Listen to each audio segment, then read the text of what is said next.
नमस्कार, स्वागत है आपका न्यूज नेशन की विशेष मुहिम चमत्कार का लाइव टेस्ट में। मैं आपके साथ रोहित रंजन। आज बात करेंगे एक ऐसे धाम की जहां साक्षात चमत्कार के दावे किए जाते हैं और ये चमत्कार ऐसे हैं जो सीधे सीधे विज्ञान को चुनौती देते हैं। लेकिन कौन करता है ये चमत्कार? दैवीय शक्ति या ईश्वर ने किसी को निमित्त बनाया है? पहले आपको ये जानना चाहिए।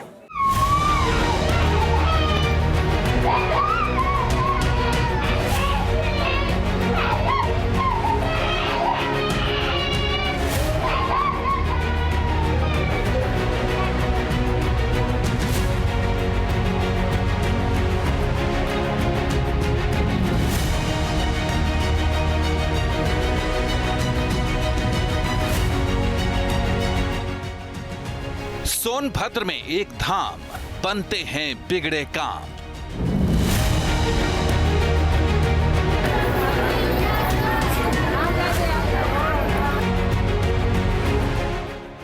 उत्तर प्रदेश के सोनभद्र जिले का ये महुआरी धाम है और ये धाम मनोकामना पूर्ति का एक ऐसा स्थान माना जाता है जहां चमत्कार साक्षात नजर आते हैं।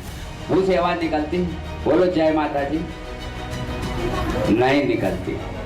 यहाँ से विश्वास का काम नहीं होता। बोलो जय माता जी, बोलो जय माता जी, बोलो जय माता जी।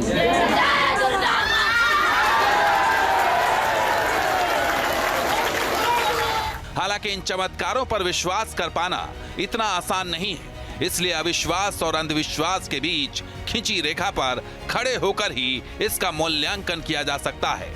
और न्यूज नेशन ने अंधविश्वास के खिलाफ जारी अपनी मुहिम के तहत इस रेखा पर आने का फैसला ले लिया है।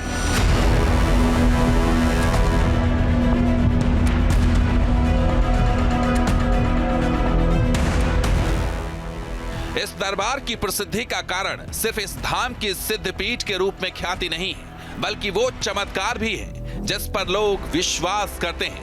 हालांकि इन चमत्कारों को महसूस करने वालों की कोई पुख्ता जानकारी किसी के भी पास नहीं है, लेकिन जो सोशल मीडिया पर दिखाया जाता है उस पर लोग यकीन करते हैं और दरबार में भीड़ जुटने लगती है।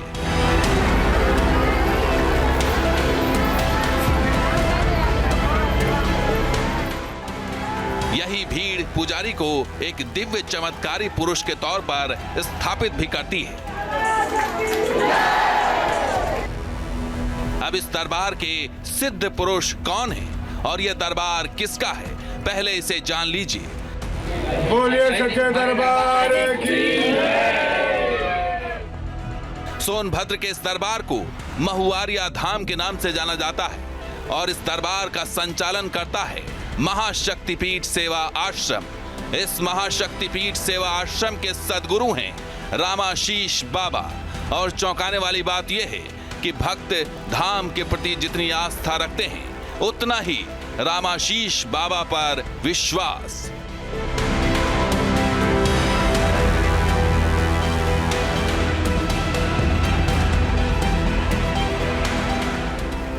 यानी इस धाम में शक्ति रूपी माता स्थापित हैं और उनके दर्शन के लिए भक्त जुटते हैं। लेकिन आकर्षण है माता के आशीर्वाद से आश्रम के गुरु रामाशीष बाबा को मिली दिव्य शक्ति का दावा।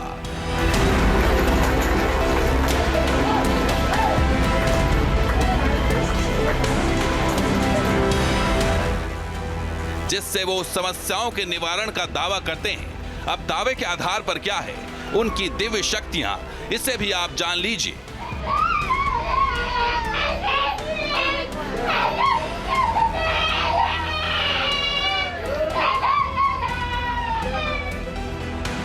दावा है कि रामाशीष बाबा जन्म से मूक को भी जुबान दे देते हैं। अगर किसी का कोई अपना खो जाए तो बाबा चमत्कार से उस बिछड़े हुए को मिला देते हैं और किसी भी तरह की बीमारी से ग्रसित व्यक्ति आए उसका रोग भी दूर कर देते हैं। जबकि आकर्षण का सबसे बड़ा केंद्र है बाबा के दरबार में प्रेतों से छुटकारा मिलना।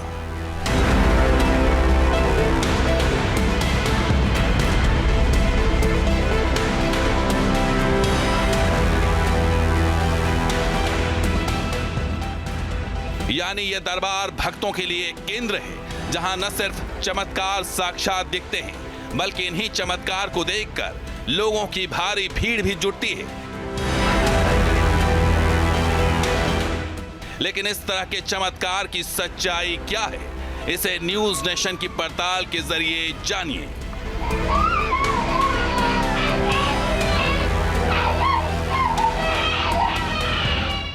तो अब तक आपने बाबा जी के बारे में बहुत कुछ जान लिया, रामाशीष गुरुजी के बारे में। अब हमारे साथ जुड़ चुके हैं, तो सबसे पहले उनका स्वागत करते हैं। रामाशीष जी, बहुत बहुत स्वागत है आपका। अब आपके बारे में तो हमने वीडियो के थ्रू, रिपोर्ट के थ्रू बहुत कुछ जाना, लेकिन मैं अब आपके आशीर्वाद मैं आपके ज़रिए जानना चाहता हूँ कि आप बाबा हैं, माता जी के भक्त हैं, क्या है कहानी इसके पीछे? जी जी जी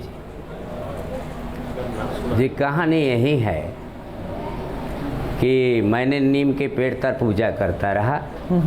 अचानक ऐसी माँ की कृपा हुई कि 2006 में मैंने लोगों से हेलो जी बाबा बोलते चलिए, मेरे को आपकी आवाज़ आ रही है। 2006 में लोगों से भीख मांग करके, चंदा उठा करके महाशक्ति पीठ माने, और मैंने मंदिर का महाशक्ति पीठ सेवा आश्रम ये मंदिर बनवाया। मंदिर 3 तल्ला है। माँ दुर्गा के सामने मंदिर है। माँ दुर्गा यहाँ स्थापित है और बूढ़ी माँ की मंदिर है। मैंने 3 तल्ला में सभी देवी देवताओं का स्थापित महाशक्ति पीठ सेवा आश्रम मंदिर है। लोगों की भीड़ धीरे धीरे आने लगी। माता की ऐसी महिमा है कि यहाँ के जो लोग आए वो लोग माँ के चरणों में गिरे और माता ने उनको खाली हाथ नहीं भेजा। माँ ने उनकी मनोकामना पूर्ण किया। निष्ठा भाव अटल विश्वास करके माँ की चौखट पर जो आया, माँ ने उनकी मनोकामना पूरी करी। ऐसे आवाज़ दिनों दिन फैलने लगी। पूरे देश में आवाज़ ऐसे ऐसे फैल गई और अकानों कानक तो ऐसे जंगल की जैसे आग लगे वैसी माँ की आवाज़ फैलती गई। लोगों की भीड़ जुटती गई। माता की साथ साथ भक्त की भी आगे आगे बढ़ा। मैं कोई तांत्रिक विद्या नहीं जानता, मैं कोई वेद शास्त्र का ग्रंथ नहीं हूँ, केवल एक ही जानता हूँ कि माँ के चरणों में झुकाओ और तुम्हारी मनोकामना पूरा होगी। देखिए बहुत अच्छा लगा और इसी वजह से हम भी आपके पास पहुँचे गुरुजी। और सबसे बड़ी बात क्या है ना कि मुझे लगता है कि भक्ति के लिए विश्वास होनी चाहिए। आस्था जितनी सच्ची होगी ना वैसे ही कृपा ईश्वर की मिल जाती है। लेकिन मुझे कुछ कहानियाँ और जाननी है क्योंकि मैं थोड़ा सा और विस्तार से आपको जानना चाह रहा हूँ। मेरी रुचि बहुत ज़्यादा है, मैंने वहाँ बहुत सारे वीडियोस देखे, तो मैं धीरे धीरे एक करके वहाँ तक पहुँचूंगा। अच्छा, 2006 में नीम की उपासना आप कर रहे थे, ये कहानी थोड़ा सा वृत्तांत अगर बता सके। नीम के पेड़ की उपासना से माता की कृपा कैसे हो गई?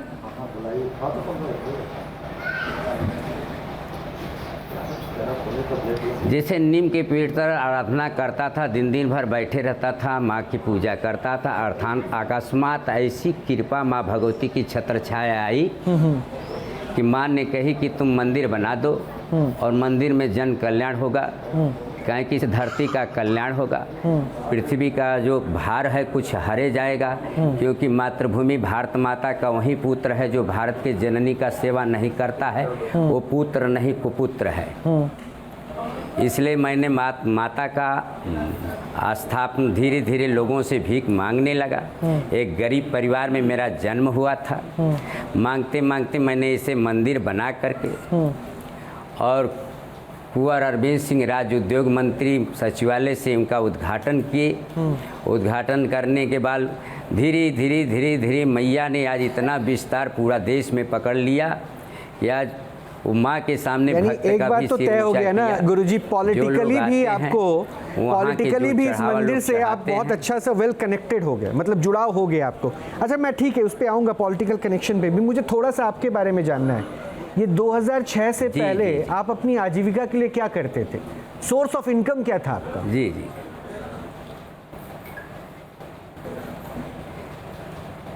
जी सोर्स ऑफ इनकम मेरी खेती गृहस्थी थी। मैं गृहस्थ आदमी के परिवार थे, गृहस्थ के बेटे थे। सन 1981 में मैंने कक्षा 8 पास किया और पास होने के बाद कुछ समय के बाद जब बीतने के बाद मैंने कोई संत शरण में गया। मेरे गांव के जन्मभूमि पर एक कुटिया थी, संतों से मुझे संगत हुई। धीरे धीरे आस्था परमात्मा में जुड़ने लगी और जुड़ते ही मैंने बहुत परमात्मा का दिलचस्प आराधना है। करने लगा। लेकिन गुरुजी जिससे ये बात तो मुझे आप ज्योति मानेंगे ना मिली, कि ठीक है आपके जिससे आस्था माँ आपके की विश्वास से कृपा। आपको माँ के दर्शन मिल गए, माँ ने कोई संदेश आपको दिया, लेकिन सनातन में और खास करके हिंदुओं में जब मूर्ति की प्राण प्रतिष्ठा होती है, बेसिकली जो कि आपने अभी कहा ना कि कोई मंत्र नहीं जानता, मैं कोई वेद का ज्ञाता नहीं हूँ, लेकिन सनातन या हिंदू संस्कृति में माना जाता है कि अगर आप मंदिर का निर्माण कर रहे हैं, मूर्ति की स्थापना की जा रही है, तो उसके लिए प्राण प्रतिष्ठा होती है। तो वो प्राण प्रतिष्ठा आपके भाव से हो गई या उसके लिए भी कुछ मंत्र आप वहाँ पे हो रहे थे? जी जी जी नहीं, कोई भाव से नहीं, मेरे ही द्वारा प्राण प्रतिष्ठा, कोई सोसा मंत्रा नहीं हुआ, कोई ब्राह्मण को बुलाकर प्रतिमा लेकिन बनाकर आपको तो मंदिर मंत्र की आते ही नहीं है, तो स्थापना फिर की प्राण गई। प्रतिष्ठा कैसे और स्थापना करने के बाद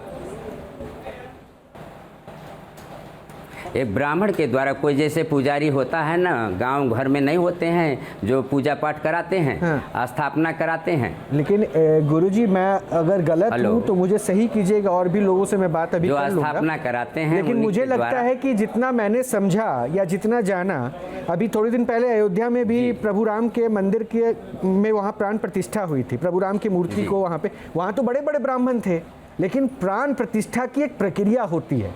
आपने लोगों से ठीक है चंदा इकट्ठा किया, मंदिर बनवाया, लेकिन मूर्ति की प्राण प्रतिष्ठा की तो एक प्रक्रिया है ना, वो आपने मंत्रों के साथ नहीं की, बस आपने मंदिर को बना दिया, मंदिर में मूर्ति बैठा दी, ये प्राण प्रतिष्ठा हो गया क्या?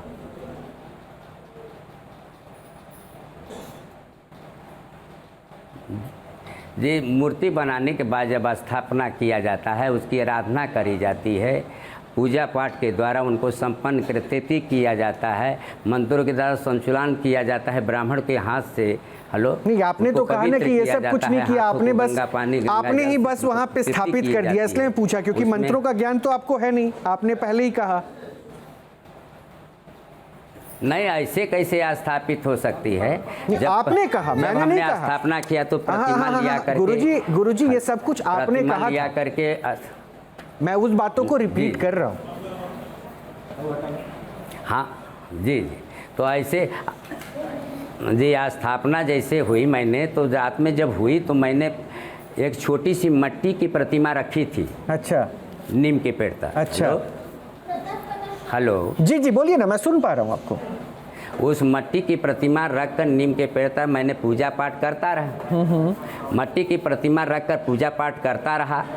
तो फिर मैंने सोचा कि मट्टी की प्रतिमा कहीं पानी बरसेगा तो गल जाएगी। हेलो, इसलिए पत्थर की प्रतिमा माँ के चंदा से लुका करके पत्थर की प्रतिमा ले आए और लोगों से भीख मांग करके पत्थर की प्रतिमा ठीक को है लगा बाबा, कर ये कहानी तो मैंने सुन लिया कि बहुत अच्छा आपने किया, और वैसे भी देखिए ना, हम एक पत्थर को उठा के उसमें शिव को पूज सकते हैं, तो ठीक है आपने जो किया, लेकिन हिंदू संस्कृति में दरअसल प्राण प्रतिष्ठा मायने रखती है, इसलिए मेरा प्रश्न ये था। गुरुजी सब कुछ आप जान लेते हैं, मतलब ये एक दिव्य दृष्टि किस्म की चीज आप में है, शायद ये मतलब कहते हैं ना कि आपको शक्ति मिली होगी कि आप बैठे बैठे लोगों का पूरा, हाँ, लोगों का पूरा जो है घर परिवार कौन कैसा दिखता है, तुम्हारे घर में पीछे खेत है, गौशाला है, वो सब कुछ बता देते हैं, और वो गाने के अंदाज में बताते हैं। वो अंदाज मुझे बड़ा अच्छा लगा, आप गा गा कर किसी एक महिला को बता रहे थे, और हर लाइन में जो है उसके घर का लोकेशन या फिर उसकी बेटी विधवा हो गई उसके बारे में सब कुछ जानकारी आप, वो कैसे करते हैं गुरुजी? एक ये ईश्वरी शक्ति जो है, अच्छा, जैसे दूध में मक्खन नहीं दिखाई देता, हेलो, उसलिए अज्ञान मनुष्य को परमात्मा दिखाई नहीं देते हैं। सामने जो प्रतिमा है वो मेरे हृदय में आवाज करती हुई जो मनुष्य को आगे अवगत करती है, वो बताती है, लोगों ने उन्होंने सत्य कहते हैं कि यहाँ। अच्छा गुरुजी, मैं आपके इस ईश्वरीय शक्ति को दोनों हाथ जोड़ के पहले तो प्रणाम करता हूँ, लेकिन मैं आपसे एक प्रश्न पूछूं, अब क्या मेरे साथ एक बच्ची है, मैं उसको अगर आपसे बुलाऊं, बात कराऊं, तो उसके बारे में ये बता सकते हैं कि जैसे अभी वहां पे मैंने जो वीडियोस में देखा, क्योंकि उस समय तो महिला के बारे में आपने सब कुछ बता दिया, तो क्या यहाँ पे अभी अगर मैं किसी एक बच्ची को बुलाऊं तो उसके बारे में भी कुछ बता सकते हैं क्या? उसकी आवाज अगर मैं आपको सुनाऊं तो? जी जी, ऐसे जी ऐसा है जी, जो माता रानी के सिर झुका दे, हेलो, कहा है कि जो शेरा वाली के चौकों पर सिर झुकाया नहीं वो सिर उठाने का काबिल नहीं है। तो माँ के चौखट पर सिर झुका दे, बच्ची जो प्रश्न करेगी उसकी माँ जवाब मेरे मुखारबिंद से देगी। नहीं, वो आकर आपको प्रणाम करे, मैया रानी को ऐसे तो प्रणाम करे, प्रचार फिर उसके नहीं बाद आप करना है कि बताइए। किसी झूठे को क्योंकि हवा में देखिए उड़ा होता क्या है ना कि माँ को देखा किसी ने नहीं, आप जैसे अद्भुत शक्ति वाले हर कोई तो ठीक होते है। नहीं है, लेकिन माँ को सुमरते तो हर कोई है। अब आप एक बहुत बड़ा जरिया बन चुके।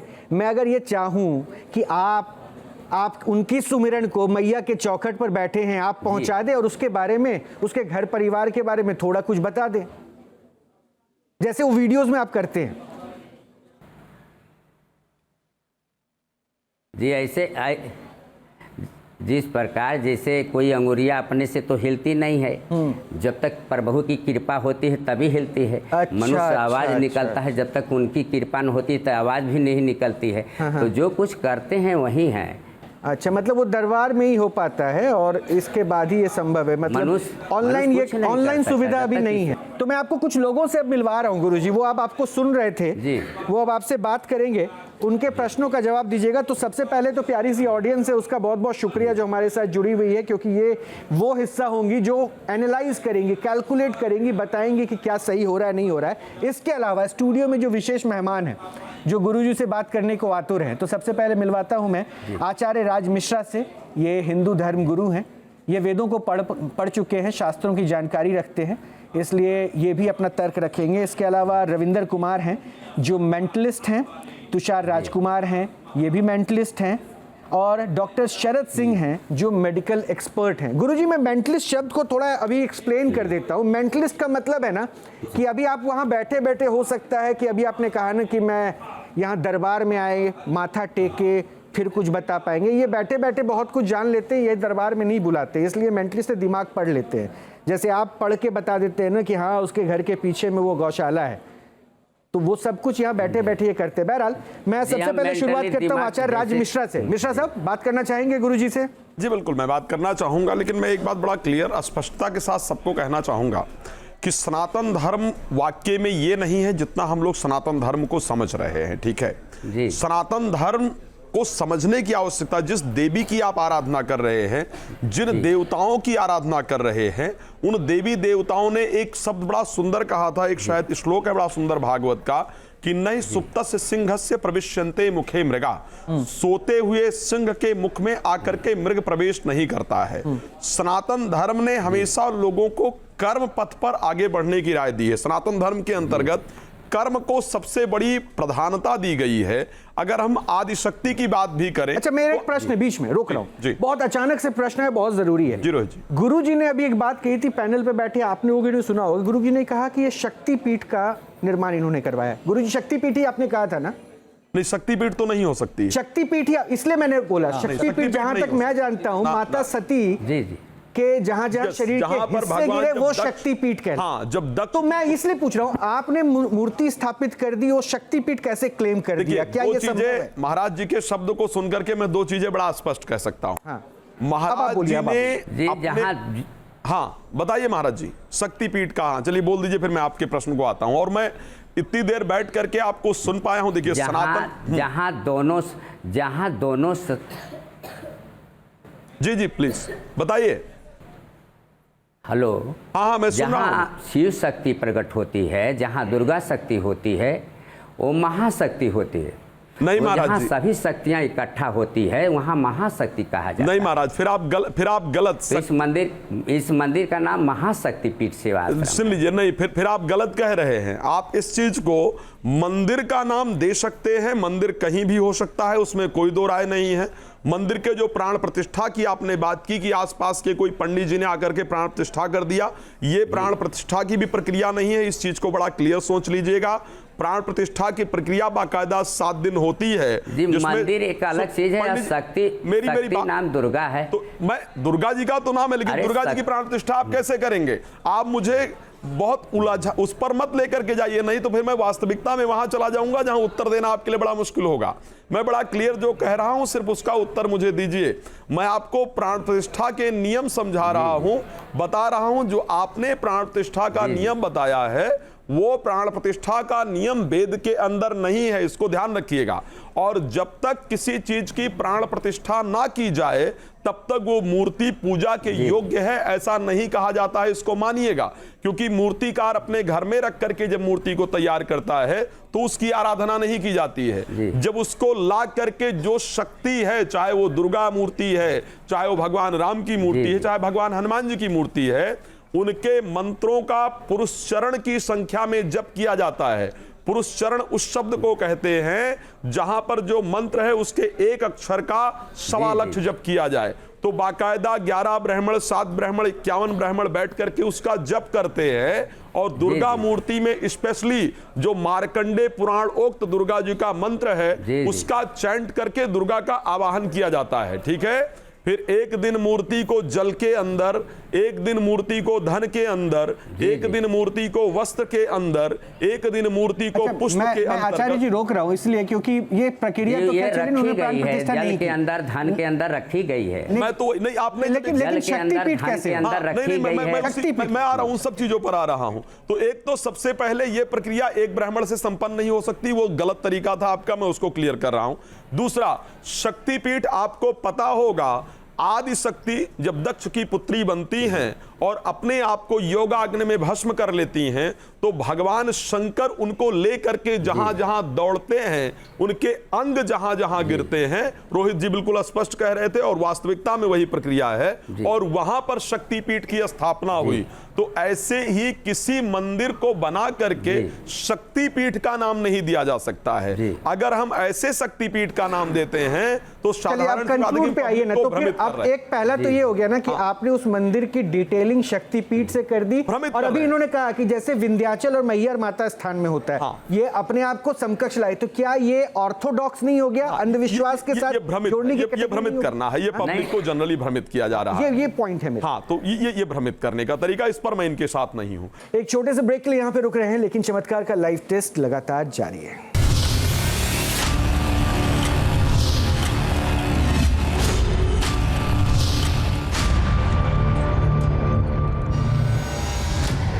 मेरी तरफ देखिए और बिना पैड की तरफ देखते हुए रिफिल कीजिए। एक पेज पर रुक जाइए। रुक गए आप? रुक गए? किसी को दिखाना नहीं है। जो कुछ भी ये सोच रही हो सकती थी उसको मैंने एक कागज पे लिखकर आपके पास दे दिया था पहले। कागज है, पढ़ने से पहले मैं कैमरे को दिखा दूं ताकि ऐसा ना हो कि आम मैनिपुलेटिंग। ठीक है, तो पहले कैमरे को दिखा देता हूं। ये कैमरा पहले देख ले, रोमन में लिखा हुआ